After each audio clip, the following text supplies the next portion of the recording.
heard me say it before, but I'm going to repeat it. American riflemen are the best riflemen in the world because the training they get is the best in the world. You've begun that training with the sighting and aiming exercises, and you're ready now to go on to the next step.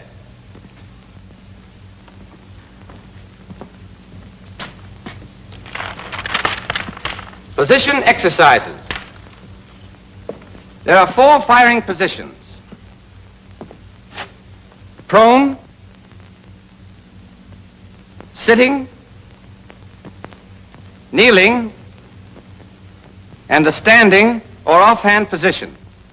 You know, any old-timer can walk down the firing line and come pretty close to picking out the men who'll do the best shooting.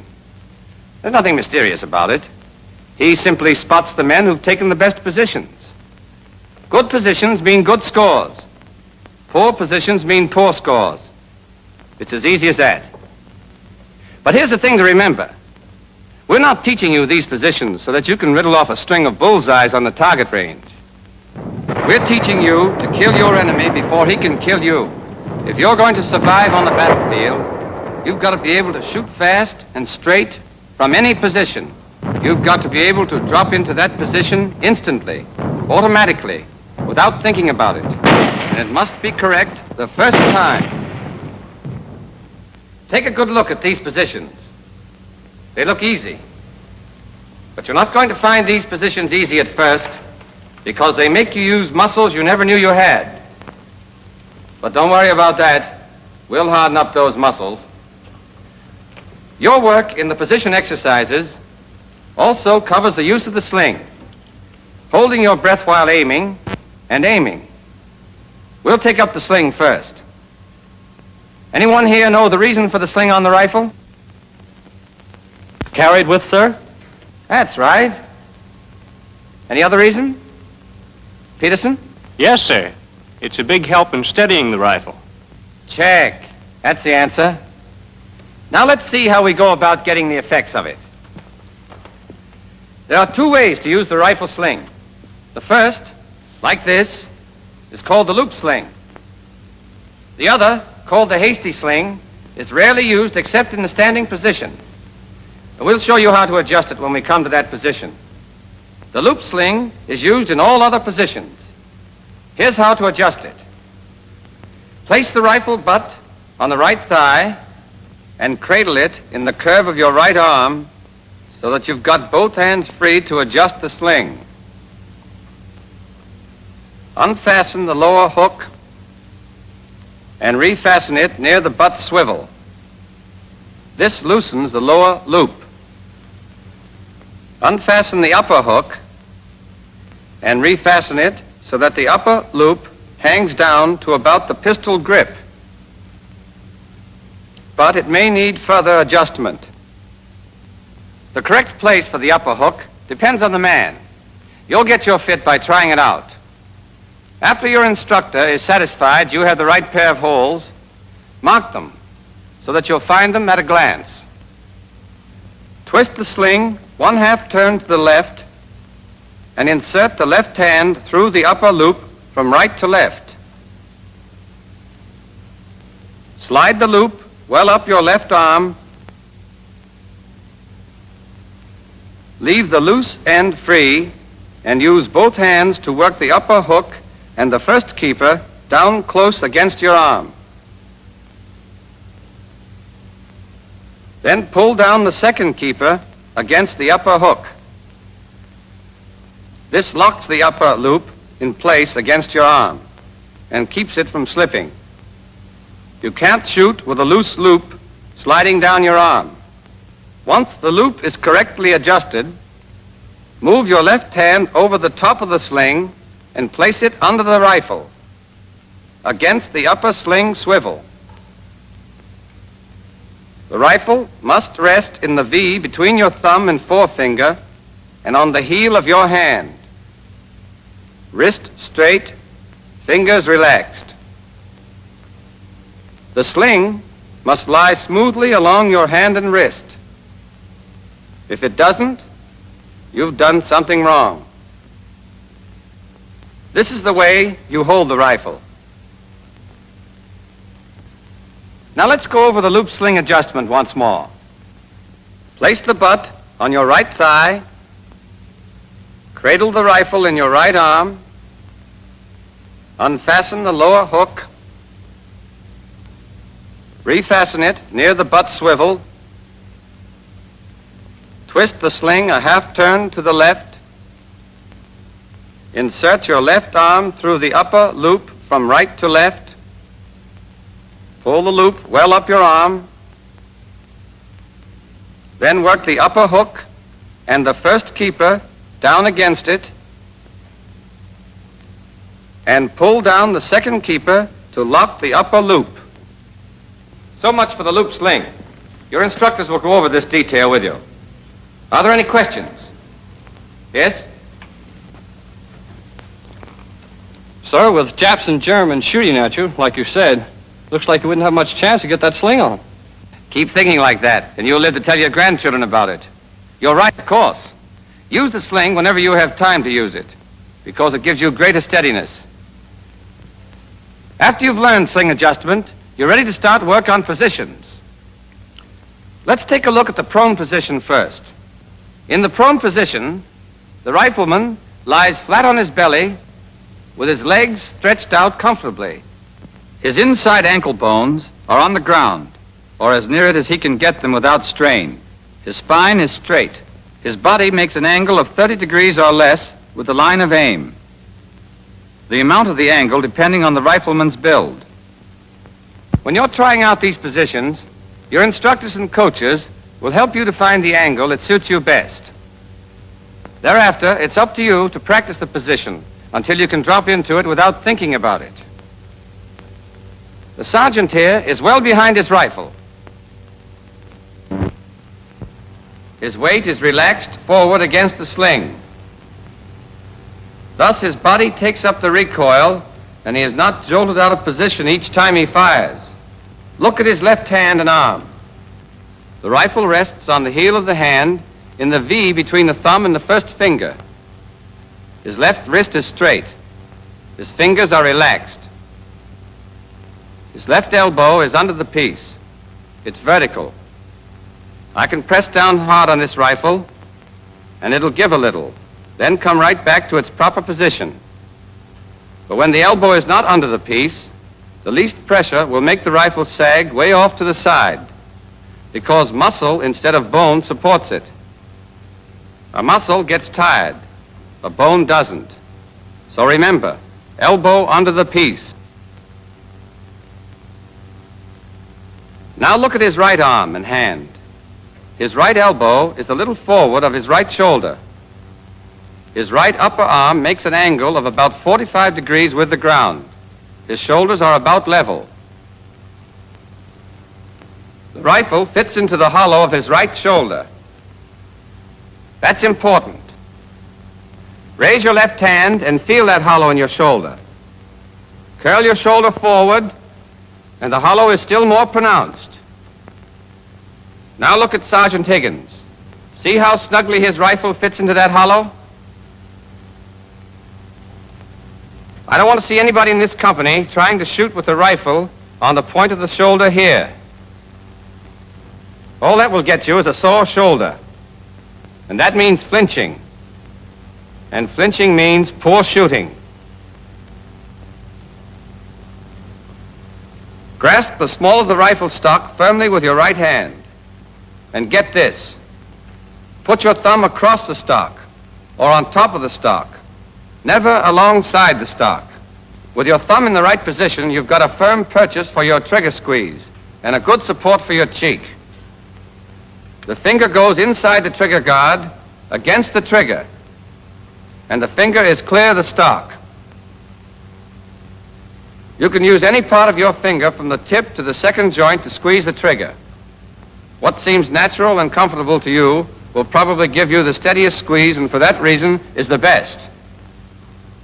Press your cheek firmly against the stock and on your thumb. Let your neck muscles relax and hold your head so that you're looking not out of the corners of your eyes, but straight ahead with your eyes level. That's the correct prone position. It varies a little with each man, depending upon his build, but there isn't much difference. You'll soon discover the exact position that suits you. From there on, it's a matter of practice. You will have targets to aim at in all of your exercises. Every time you get into position, align your sights on a target. A good soldier does this instinctively. He never even thinks about it. Here's something else. When you take any of the correct firing positions, you will find that the rifle aims naturally and without effort at some one point. If this point is not on the center of the target, move your whole body till the line of aim is the natural line. There's a good way to tell if your body is lined up correctly. After you're in position, close your eye and relax. Then when you open it, if you're on the center of the target, you're okay. If not, shift your whole body. If you shift the rifle independently instead of your body, you'll be in a strained, uncomfortable position. And no man can shoot his best when he's fighting his own muscles.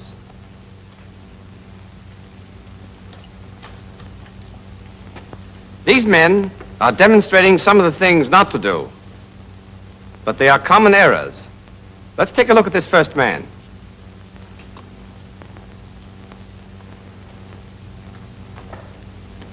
His body is at too great an angle with a line of aim. Now he's behind the rifle, as he's got to be. Look at this man's right elbow. It's too close to his body.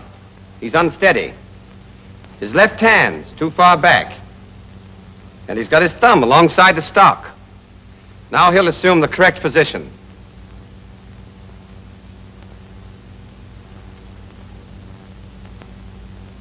This man's left elbow is not under the piece. They'd have a devil of a time staying on the target. Errors like this stand out plainly. Others are not so easy to pick up. When you're acting as the coach, keep a sharp eye on your pupil. When he's wrong, show him where he's wrong and why. Then make him take the correct position so the point will be burned into his mind. Don't forget, when you take the prone position correctly, the muzzle will automatically drop back on the target after each shot. This saves time, and in battle, a few seconds are enough to settle the argument between you and that guy on the other side. Now, the sandbag rest position is just like the prone position, except that a sandbag is used to support the left forearm, wrist, and hand. The pupil takes the correct prone position and aims at his target. The coach then manipulates the sandbag until it is slightly higher than the back of the pupil's left hand. The coach punches the sandbag with his hand until he gets a perfect fit. This is the coach's job. The pupil can't do it for himself. Next, he faces the pupil, straddles the rifle barrel, and slides the narrow side of the sandbag against the left forearm so that it supports the forearm, the wrist, and the back of the hand. Only the back of the hand rests on the top of the sandbag. It's a common error for beginners to rest the rifle on the sandbag, but it won't work. The sandbag supports the forearm, wrist, and hand. Now Sergeant Higgins is going to show you the sitting position, which is a good one in high grass, brush, or on sloping ground. For the sitting position, you'll usually have to make your sling 2 holes shorter than for the prone position. Your body faces half right from the target. As you sit, spread your feet apart. Farther apart than your knees, and brace your heels firmly. Get your toes down, flat on the ground, if you can get them there, and relax your ankles. Keep your knees straight up, not bow-legged, and keep them fairly low, about 10 inches off the ground. The point is that you've got to get the back of your left upper arm firmly braced 3 or 4 inches down on your left shin. In this way, with your left elbow under the rifle, where it belongs, the weight of the rifle comes straight down on your leg. Hold your right hand and arm as you do in the prone position against your right knee so that your right shin bone forms a block for your upper arm. Lean well forward from your hips, not your waist. Keep your back straight and your weight forward. Don't rest your elbows on your knees. You'll wobble. Your elbows will roll around. No man can shoot in a position like that. Get your arms well down on your legs, several inches. Remember that left elbow. Keep it under the rifle. Now you've got a solid, steady position, and you won't be knocked off balance by the recoil. That's the normal sitting position. It's the best one, and it'll be used in this company. We may have a few men of exceptional build who are not suited to it. Heavy men may have to use the crossed ankle position.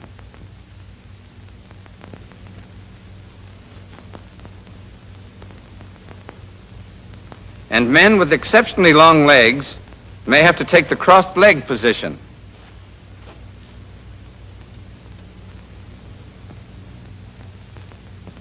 But your platoon leaders will decide which men, if any, are to use these alternate positions. Now, if there are no questions, we'll go on to the kneeling position. Your sling is usually the same length as for the sitting position.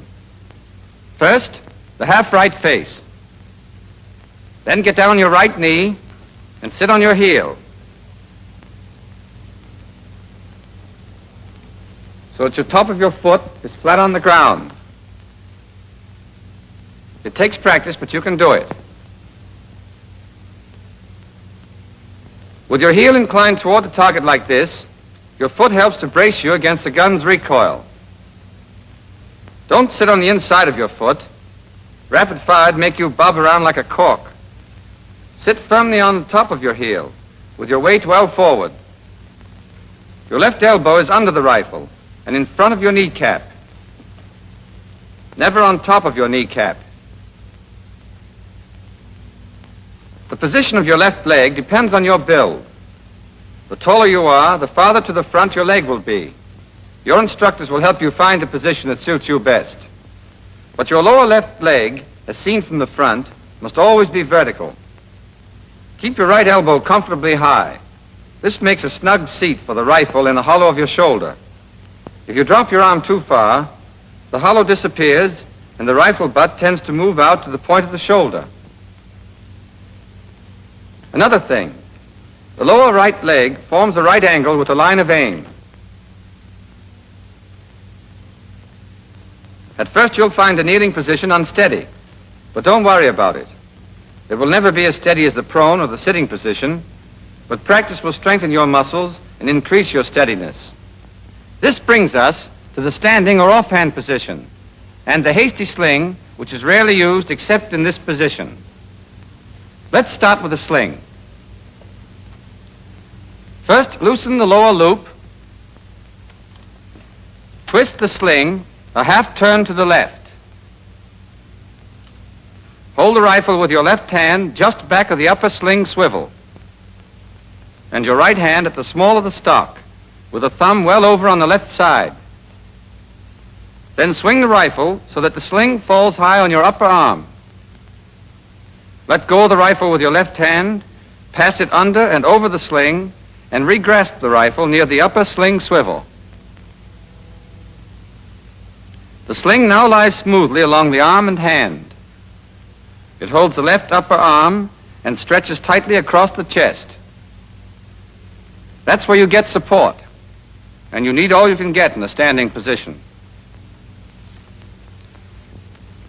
Adjust your sling for a tight fit. Your instructors will help you.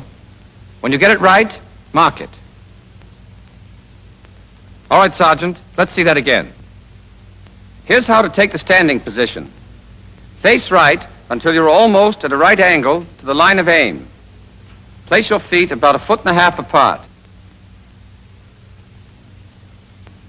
Keep your body erect and well balanced. As you raise your rifle to firing position, fit the butt into the hollow of your shoulder, but higher than in the other position. High enough so that part of it can be seen above your shoulder from the rear.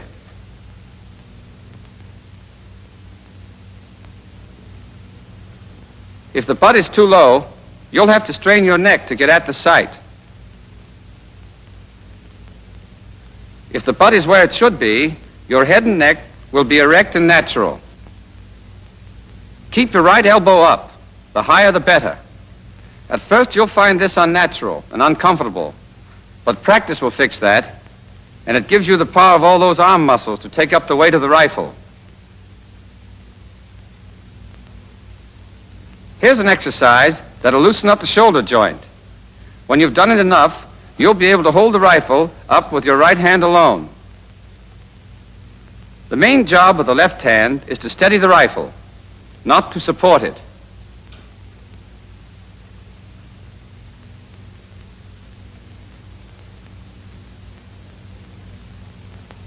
Keep your left elbow well under the rifle,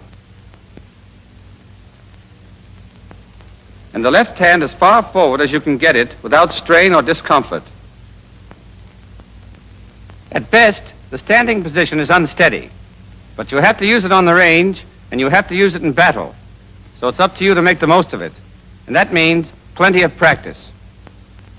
Nearly every recruit gets a brilliant idea of how to overcome this unsteadiness. He pulls his left arm back against his ribs, balances the rifle delicately on his thumb and 2 fingers, and blazes away. But that doesn't work, does it, Sergeant Higgins? No, sir. There's only one right way to hold the rifle in the standing position, and the sergeant is showing it to you right now.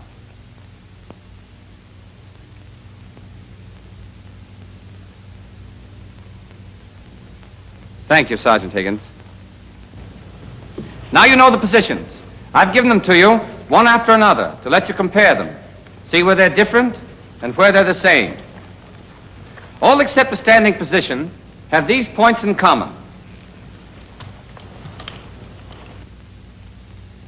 Always hold the rifle at the small of the stock with your right thumb on top of or across the stock, but never along the side. Always keep your left hand against the upper sling swivel, with the rifle in the crotch formed by the thumb and the first finger. Wrist straight, fingers relaxed. Always have your left elbow under your rifle, and always squeeze the trigger with whatever part of your forefinger between the tip and the second joint feels firmest and most comfortable. Always press your cheek firmly against the stock, and hold the butt of the gun in the hollow of the shoulder. In the standing position only, your left hand need not be against the upper sling swivel. Put it as far forward as you can comfortably. And your left elbow doesn't have to be directly under the rifle. Make these habits automatic, and they'll save you time and help you get a well-aimed shot off in a hurry. In these position exercises, of course, you don't squeeze the trigger. That comes later. But as soon as you're in any of the firing positions, you must hold your breath and aim. You do this in dry shooting, and you do it in actual firing. We'll show you the right way to hold your breath and still be comfortable. Take an ordinary breath, then let a little out. Then hold the rest of that breath while you aim and fire. To keep the air in your lungs during aiming, close your throat by swallowing. But don't hold your breath too long. If you do, your muscles will get tense, and your eyes will blur, and you'll get wobbly. When this happens, relax for a moment and start over again. But don't think you can practically hold your breath. You either hold it or you don't. And while you're aiming and squeezing the trigger, you've got to hold your breath. Whenever you practice any of these position exercises, always check your position carefully. Close your eyes and then open them and see if you're on the center of the target. You must always have a target. Then hold your breath and aim. When you're coach, check your pupil carefully for all these points. Helps them. And it helps you, too. You learn from your pupil's mistakes. You know, it's a soldier's skill that brings him through a battle alive. And the degree of skill you attain as a soldier depends entirely on you. You've got to master not just one firing position, but all four. The enemy isn't going to give you a chance to choose the one you like best. You may be standing in a foxhole with your elbows on the parapet, or behind a tree, or a wall, kneeling in a shell hole, or heavy undergrowth, sitting in a sniper's post, or in a field, or you may be prone in a ditch, or out in the open. That's why we teach you the four firing positions and drill you in them until they become second nature, to get you ready for the tough spots. There'll be plenty of tough spots. And when you get into one, your whole job will be to get your shots off fast and hit what you're shooting at. So work on the firing positions now while you can. Later on, you'll be mighty glad you did, because you'll get your enemy before he gets you.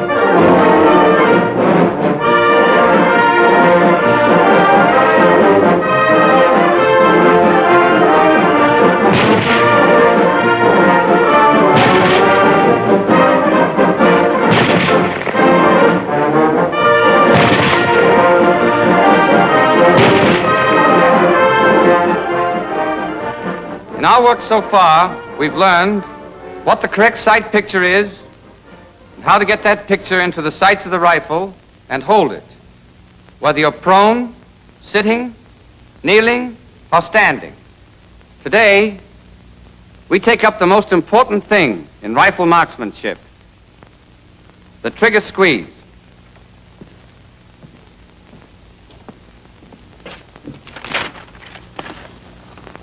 By that term trigger squeeze, I mean the process you go through to bring your trigger back and fire your rifle. You know, when I was learning to shoot the rifle, my coach was an old sergeant who had fought in everything from Santiago to the Argonne. When we got to trigger squeeze, he told me something that has stayed with me ever since. Soldier, the trigger squeeze is the heart and soul, the beginning and the end of all good shooting. With it, you can part the hair of any guy you're after as far as you can see. Without it, you might as well throw away your rifle and start heaving rocks, because you'll do a hell of a lot better. That old sergeant knew what he was talking about. You can be a ball of fire in your sighting and aiming. You can be red hot in your positions. But if you can't teach that trigger finger to squeeze, squeeze, squeeze, well, you better get yourself a supply of rocks, as my old sergeant suggested, because you're going to need them. Now, there's nothing difficult about the trigger squeeze. It's just a question of applying a smooth, increasing pressure to the trigger until the rifle fires. The trick is to apply that pressure so smoothly and so steadily that you can't tell when the rifle is going to fire. If you can't tell when the rifle is going off, you can't jump or jerk, or, as we say in the Army, you can't flinch. Have you ever seen an untrained person fire the rifle? This is what happens. He gets all set, gets into position, draws what he thinks is a fine bead on the target, and then closes both eyes and yanks the trigger. And he wonders why he never hits the target. Remember this. It's instinctive, natural, for every one of us to close both eyes and tighten up when we fire a rifle, if we know when that rifle's going off. But when you do that, you spoil your aim. You not only miss the bullseye, but you may miss the whole target. Now, there's only one way to beat nature on this proposition. And that is to squeeze the trigger so smoothly and to increase the pressure so steadily that you don't know when the rifle's going off. If you don't know the rifle is going off, you can't close your eyes and flinch and spoil your aim before the shot is fired. The worst you can do is bat your eyes after the rifle is fired. And that doesn't hurt anything because the shot is already on its way. Simple, isn't it? Now let's see exactly how you go about learning this trick in your dry shooting. You practice the trigger squeeze in all positions, but you start out in the prone position with a sandbag because that's the steadiest, and it lets you concentrate on the sight picture and squeeze until you get the hang of it. First, you take the prone position and adjust yourself until the rifle points at the target without effort.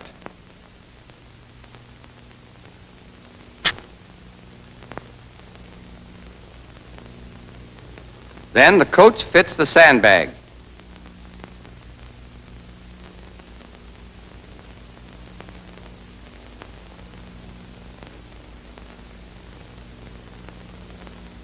The coach takes his position and the exercise begins.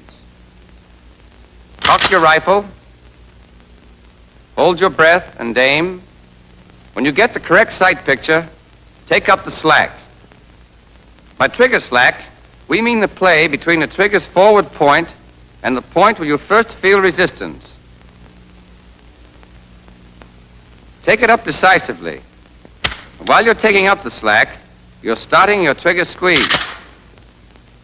It's all one action of your finger, working by itself, independent of the rest of your hand. You press smoothly, straight to the rear, and you increase the pressure steadily from start to finish. Your rifle has a fixed pull, say about 4 pounds.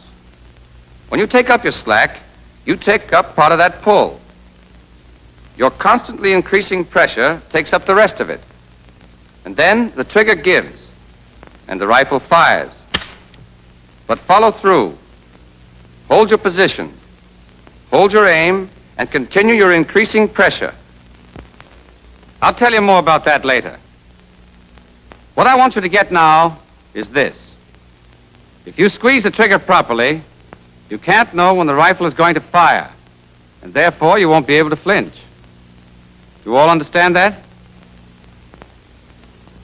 There's another mistake all of us make when we first start shooting the rifle. Practically everyone has a violent impulse to yank the trigger the instant the sights come in correct alignment with a target. The beginner is tempted, particularly in the kneeling and standing positions, where the unsteadiness is marked. Your sights move a little, side to side, up and down. Finally, they come to bear exactly on the bull's eye. So, at that instant, you jerk the trigger. And this is what happens. You literally jerk your rifle clear off the target. You may not see it, because both of your eyes will probably be shut tight and your muscles taut and braced for the shock. But whether you see it or not, the result is the same.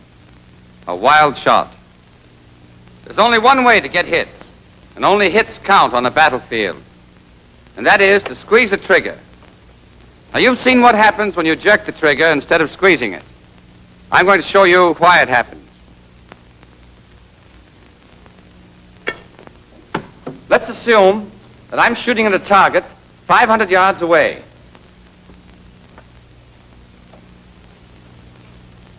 I've got my sights lined up on the left edge of the bullseye.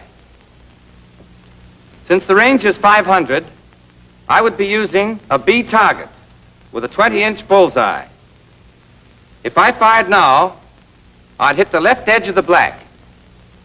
Now I'm going to move the rifle 20 inches to the right. And let's assume that I've moved the butt and the muzzle exactly the same distance. In other words, my line of aim now is exactly parallel to my line of aim before I moved the rifle. If I'd fired then, I would have creased the left edge of the bull. Who can tell me where I'd hit if I fire now? Williams? It'd crease the right edge of the bull, sir. Right. Do you all understand that? I can move this rifle back and forth 20 inches. And if I fired it anywhere within that space, I'd still get a bullseye as long as I kept my lines of aim parallel. I move the rifle 10 inches to the left again, still keeping my parallel line of aim. If I fired it now, I'd hit the bullseye dead center. But now watch this. I'm going to keep the butt in place and move the muzzle of the rifle just 1 inch. The butt stays the same as it is. I've moved the muzzle only 1 inch. If I fired now, where would it hit? Norton? It would go off to one side, sir. I don't know just where it would hit. Neither do I know just where it would hit. But I can tell you this. It would miss the center of the bullseye by about 35 feet. Get that, 35 feet. The point is, when you jerk the trigger, you twist the rifle off the line of aim. When your sights are on the target, you can move your whole rifle from side to side, the width of the bullseye, and still hit it, if the rifle always stays parallel to the line of aim. But if the butt of the rifle remains stationary and you jerk the muzzle off to one side as much as 1 inch, your bullet will miss the target by about 15 feet at 200 yards, by 21 feet at 300 yards, or by 35 feet at 500 yards. A half-inch movement of the muzzle means a miss by 17 or 18 feet at 500 yards.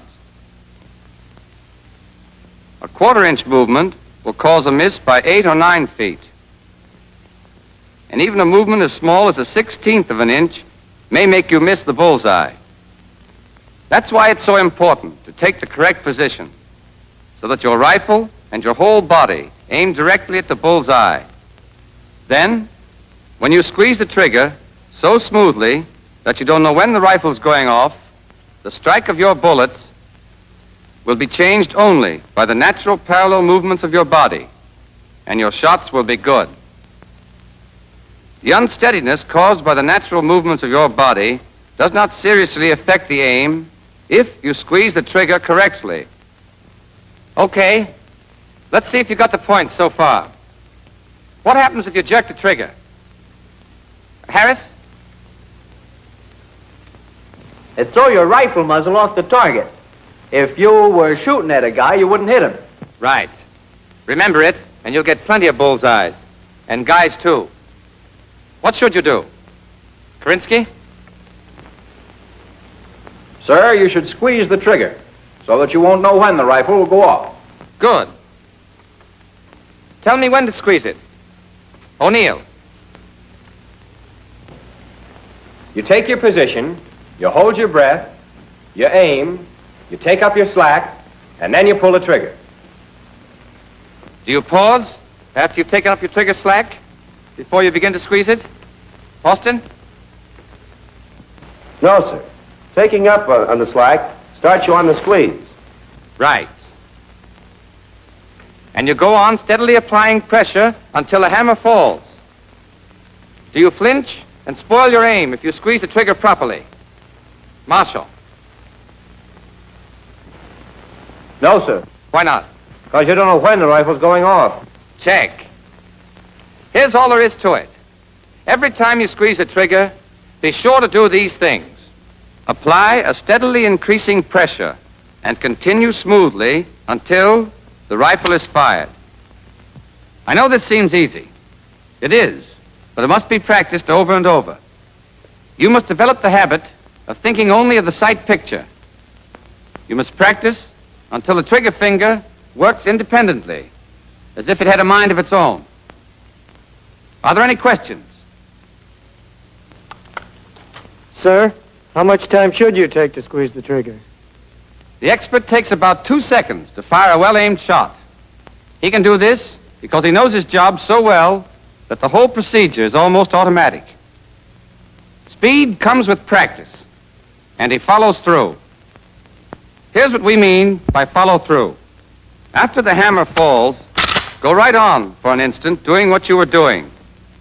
Hold your breath and aim and apply your steadily increasing pressure on the trigger. This helps overcome the natural tendency to let go, which disturbs the sight alignment. All right. We've shown you how to squeeze the trigger and follow through. And we have a neat little way of checking up on you. With each shot, we have you call out where you think the bullet is going to hit. This is calling the shot. And you do it the instant after the shot is fired. It's a cinch to call your shots if you're squeezing the trigger properly. For then your eye is open, and you can see where your sights are aligned when the rifle fires. Of course, if you jerk the trigger, or close your eyes and flinch, you won't be able to call your shot, because you won't know where your sights are aligned when the rifle went off. The point is that only the man who squeezes the trigger properly can tell where his shot should hit. Here's the system we use to call our shots. Most of you know by now that a hit here is a 5. And in this circle, a 4. And in this one, a 3. Anywhere else on the target is a 2. A miss is a 0. Now, every time you fire a shot, imagine a large vertical clock face on your target with a bullseye in the center. This gives you a simple system of calling your shots. For example, suppose at the instant your rifle goes off, you see your sights aligned so that the bullet will hit here. Then you will call your shot a 4 at 12 o'clock, because it's in the 4 circle and in the direction of 12 o'clock. A hit here would be a 3 at 7 o'clock. Here, a 2 at 2 o'clock. And here, a 4 at 11. And here, a pinwheel 5. On the range, you call your shots at slow fire. You and the coach compare the called shot with the actual shot to see if you know where you are aiming when the piece is fired. In dry shooting, there's no way to check whether or not you call your shots correctly, but it's to your advantage to do so. It helps you to develop the habit of concentrating on the sight picture and forgetting the trigger finger. It helps you to develop the habit to call the shot, as you'll do on the range. Now, in the trigger squeeze exercise, as in all the others, the coach must check every step. He sees that the sights are properly blackened and the sling correctly adjusted. He checks the pupil's position. If it's wrong, he tells him why and corrects it.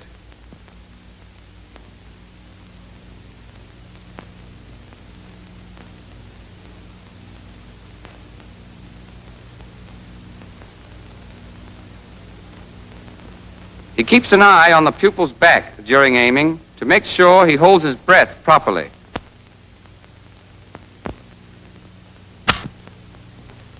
He sees that the pupil takes up the slack and squeezes the trigger properly.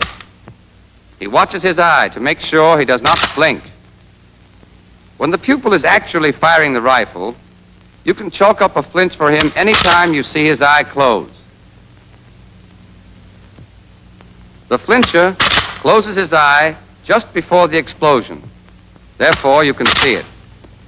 If he doesn't flinch, you won't see his eye close because your eyes and his will close involuntarily at the sound of the explosion.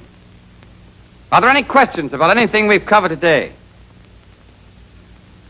Okay. You're going to hear these things over and over again from your coaches, your squad leaders, your platoon leaders, and me. You're going to hear them and practice them until they become so much a part of you that you couldn't forget them if you wanted to. If you acquire these correct habits in your preparatory work, you'll find that the actual firing on the range is as simple as shooting fish in the kitchen sink. To be a good shot, you must dry shoot or squeeze off 100 or more shots for every round fired, and with as much care. Remember, skill in squeezing the trigger correctly is the best life insurance you can get.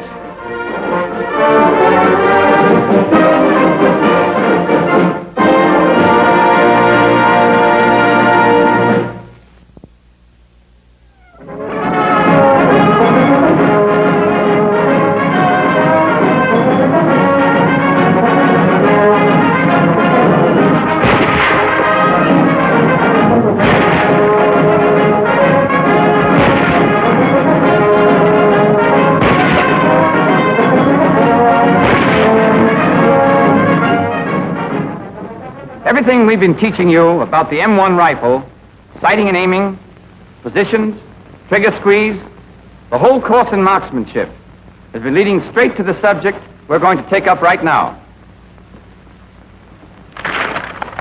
Rapid fire exercises. But let me warn you right now about that word rapid. It does not mean taking just any position, or hurrying your aim, or jerking the trigger. It does not mean spraying bullets all over the landscape. Rapid fire means getting off well-aimed shots as fast as you can. It means firing as fast as you can fire accurately, no faster. The measure of your effectiveness in rapid fire is not shots per minute, but hits per minute. Remember that when you're on the range. And remember it when your target is a Jap or a German, who's just as anxious to kill you as you are to kill him. Keep calm and hit what you're shooting at. Suppose you're in a supply detail that runs into an ambush. You've got to drop into position and get your shots off fast. But they won't do you any good unless they're well-aimed shots. Or suppose you're in a defensive position. All of a sudden, your enemy's in close, charging you from all sides.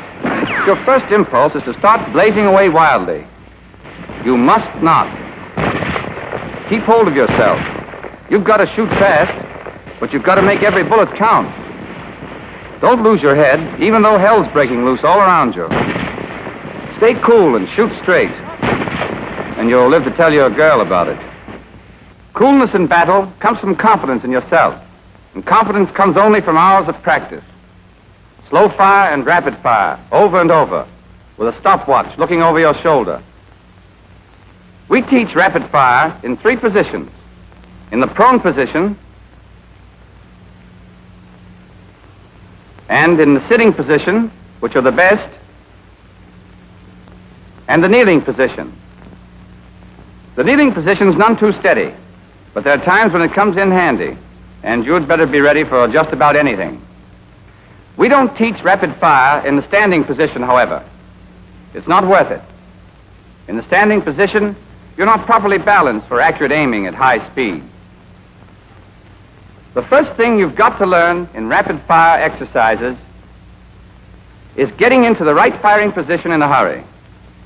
You're allowed to choose the position you're going to take and to mark it. For the prone position, drop to the ground, get set, and line up your sights on the target.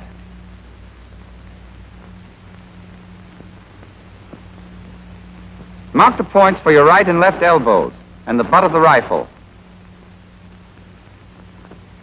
Then, keeping your feet in place, stand up. Hold the heel of the stock in your right hand. Now you're ready. At first you practice getting into the prone position by the numbers. On the count of 1, bend your knees to the ground and throw your weight back. On 2, place the butt of your rifle on the ground at the spots you marked for it. At 3, place your left elbow on its mark. At 4, take the butt of the rifle off the ground and fit it into the hollow of your shoulder. At 5, return your right hand to the small of the stock and drop your right elbow to the ground on the spot marked for it. Now immediately line up your sights on the target. Hold your breath, aim, take up the trigger slack, and squeeze off the shot. Now, if your position is right, your rifle will naturally fall back on the target after each shot, and you can fire a whole clip with only slight pauses between to get your sights in perfect alignment. At first, you'll practice by the numbers, so that your coach and instructors can check the accuracy of each position and movement. Take it by the numbers once more, Sergeant. Yes, sir. Ready position. 1, 2, 3, 4, 5. Once you've learned it by the numbers, you'll practice against time, so that you can check your progress, see how you're going. We start you slowly and speed you up gradually until you can take your position, aim, and get off your first shot in 9 seconds. Here's how it goes in dry shooting. Watch how smoothly the 5 steps flow together into one continuous motion. Go ahead, Sergeant. Lock. Simulate load. Ready on the right. Ready on the left. Ready on the firing line.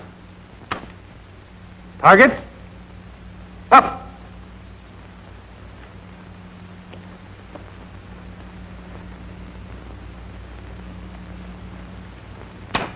Time. 9 seconds doesn't sound like much time, but you've just seen that it's plenty for an experienced man. It won't be long before you'll melt smoothly into your prone position with seconds to spare to squeeze off your first shot. Naturally, the faster you get into a good position, the more time you've got to aim and fire. So, slip into position, and then take your time to get an accurate aim and a careful squeeze on that trigger. A near miss in 7 or 8 seconds is no good. What you want is a bullseye in 9 seconds. Try to get a smooth flow in every movement as you drop to the ground. Think of how it would look if every move were made very slowly. Targets. Up. 1, 2, 3, 4, 5. Now hold your breath and take a careful aim. 6, 7. Squeeze slowly and steadily on that trigger. 8. Time. Every one of you can do it as easily as that if you remember this one point. Do it as fast as you can do it right. Never hurry your aim or your trigger squeeze. Now for the sitting position. First, take the correct position and try it out to be sure the rifle points naturally at the target.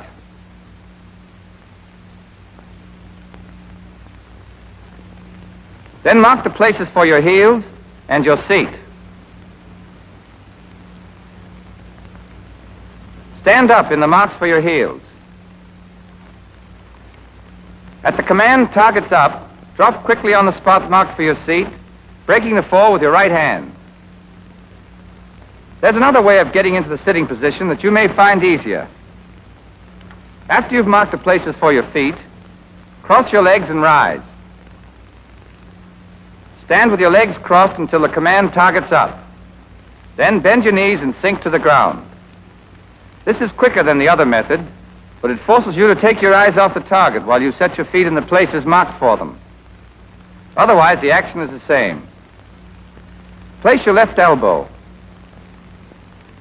Fit the rifle butt into the hollow of your shoulder and complete your firing position. Hold your breath, aim, and squeeze off the shot. With practice, you'll be able to go from the ready to the sitting position and get off your first aimed shot in 7 seconds. Sergeant, let's see that against time. Lock. Simulate load. Ready on the right. Ready on the left. Ready on the firing line. Target. Up.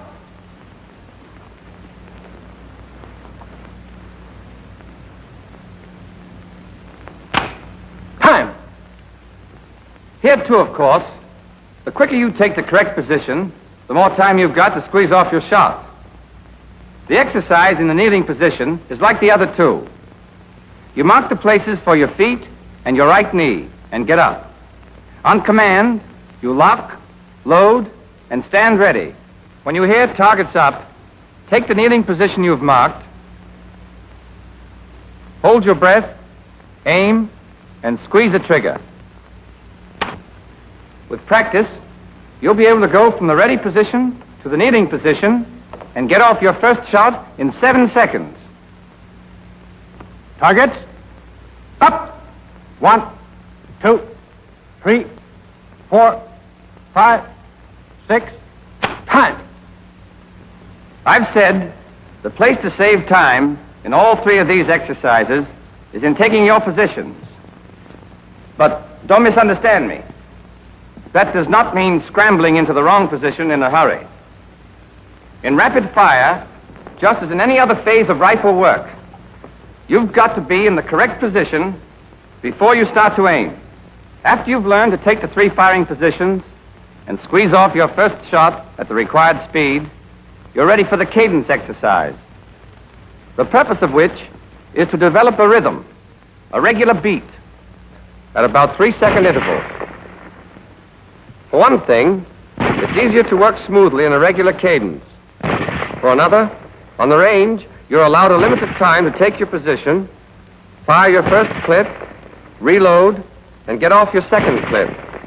And the 3-second interval will bring you out comfortably within the time allotted. We don't expect you to be able to do it all at once. We'll start you dry shooting at the rate of an aimed shot every 5 seconds. Then every 4.5. Then every 4. Which in dry shooting corresponds to 3 seconds on the range, because the hand operation of the piece is slower than its actual operation in firing. Here again, the coach and pupil method is the best. The pupil simulates firing while the coach works the operating rod handle. To keep the bolt from being held in the open position when it is thrown back, the coach puts a small block of wood in the clip.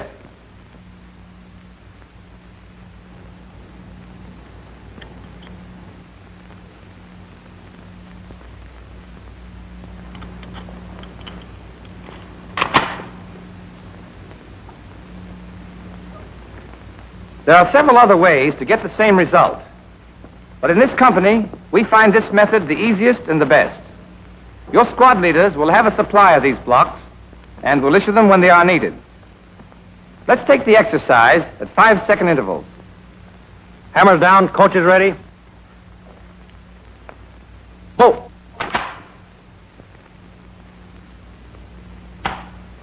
Bolt. Bolt. Bolt. Bolt.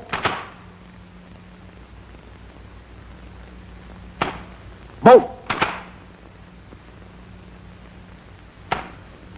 As I said before, in these exercises, the coach is just about as important as the rifle. In the cadence exercises, when he forces back the operating rod handle, he acts as part of the rifle.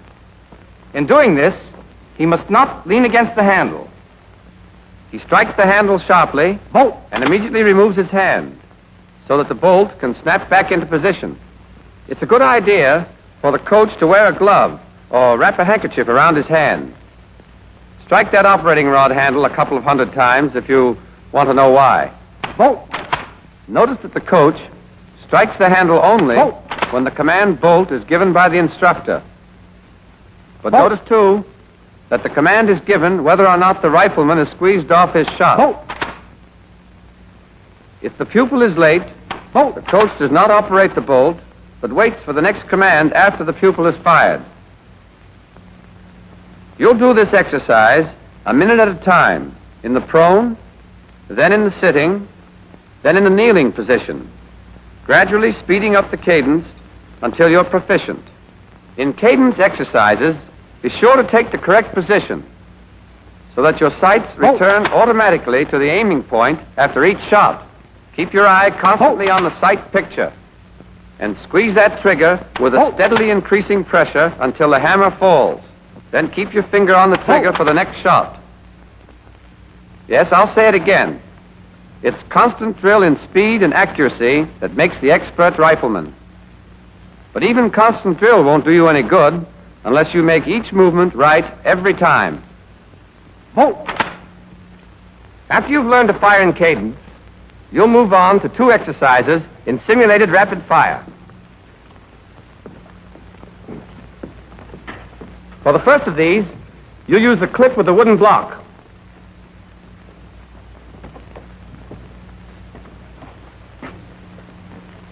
On the command targets up, you'll go from standing to the prone position and squeeze off your first shot in 9 seconds. Then, you'll get off each of the next 7 rounds of your first clip at 4-second intervals.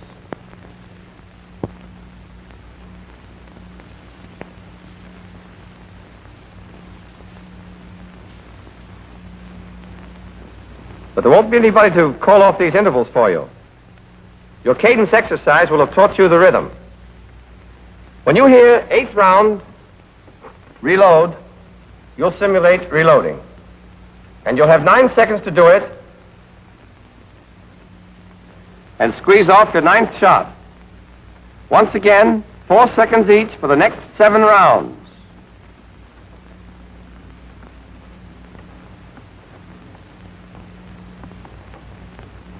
When you hear last round, you'll still have 5 seconds extra before the command cease firing. This exercise is done in a total of 79 seconds. All right, let's see how it goes. Lock. Simulate load. Ready on the right. Ready on the left. Ready on the fire line. Targets. Hup.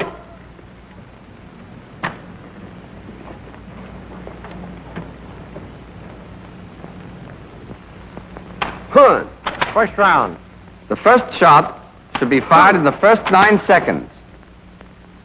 You've got 4 seconds for each of the next 7 shots. 4. Ha. 6. 7. Your 8th shot should be off by the time you hear this. 8th round. Reload. Remember, you count your own shots. If you fired the 8th round before you hear reload, you don't have to wait. Reload immediately. 10.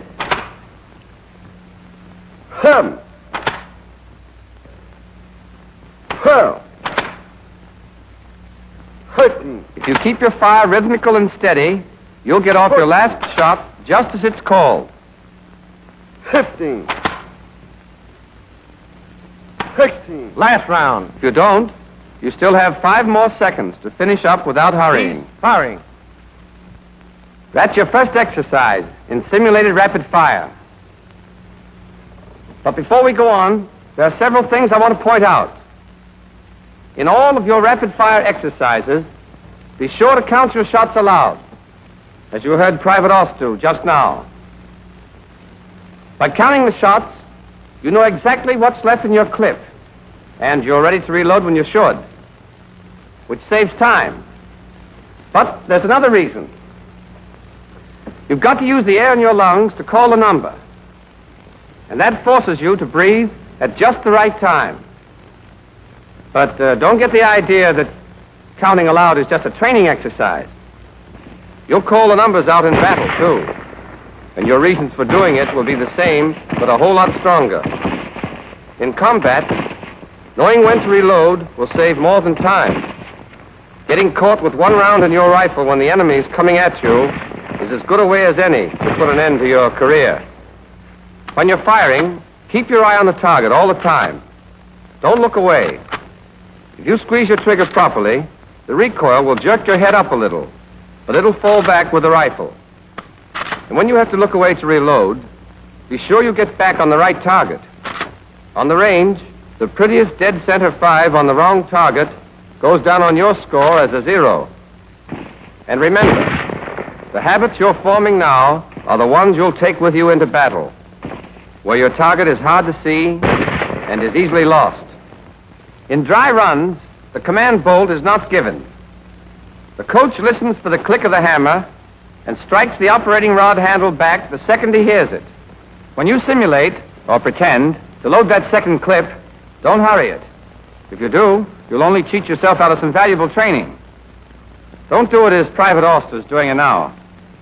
That kind of exercise is worse than none because it creates bad habits. Go through your simulated reloading exactly as if you were handling a clip. A fumble in reloading when you're firing for record would knock your score into a cocked hat. That's your first exercise in simulated fire, and you'll practice it in the prone, sitting, and the kneeling positions.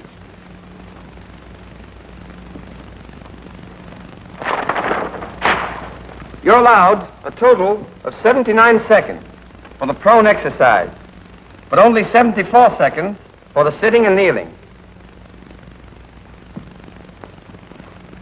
7 seconds instead of 9 to take the position and fire the first round. 8 seconds instead of 9 to reload. And 3 seconds extra instead of 5 at the end. Except for the positions and time, the sitting and kneeling exercises are exactly like the prone. The purpose is to teach you to keep the proper cadence, even though no one is calling bolt. Once you've learned this, you'll repeat the series using dummy rounds and no wooden block. The timing is the same, and the performance is the same. But with dummy rounds, you must learn to load a fresh clip quickly, and that's a trick in itself. As you take the clip from your belt, grasp it at the base and near one edge between your thumb and forefinger. Then carry it forward, swinging it up until the bullets point forward. Place the clip in the receiver and slide your thumb forward along the top of it to the center of the cartridge. Double your fingers up, out of the way. Raise your arm and press the clip down into the receiver until the clip latch engages. As you raise your thumb, the operating rod handle should snap forward. If it doesn't, strike it with the heel of your hand, and your rifle is ready to be fired again. Here's how a trained rifleman reloads in the prone position.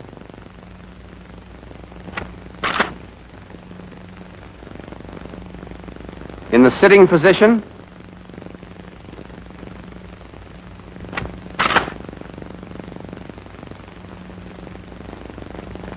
and in the kneeling position.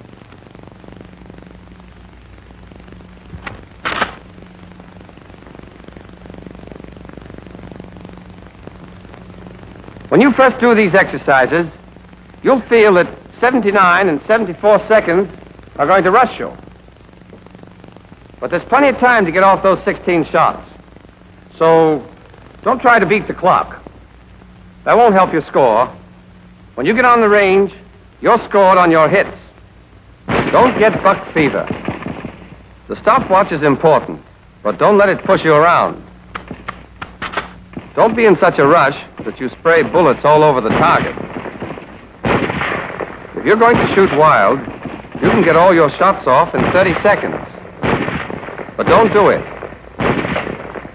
When a recruit does, and then turns and finds an old-timer beside him, just loading his second clip, well, he feels like a fool. Take it easy. There's no time to pick daisies, but there's plenty of time to fire 16 shots and get 16 bullseyes. And remember, even 12 bulls are better than 16 threes. So don't get excited. Slow and careful. That's the rule that brings in the high scores on the range. And it's the rule that mows them down in battle. Up to now, we've been discussing the pupil and what he does. Now let's look at the coach.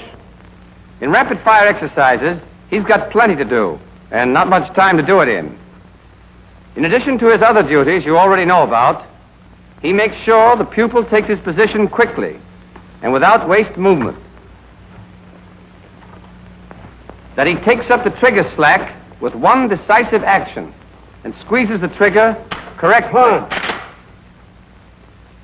2, 3,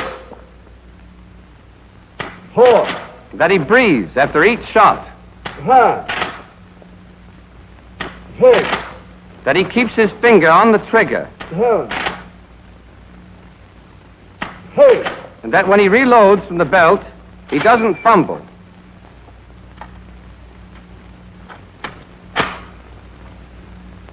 The moment the hammer falls, the coach throws the operating rod handle back sharply and gets his hand out of the way. 10, In rapid fire, the coach is the key man. He's got to know his stuff 12, and keep his eyes open.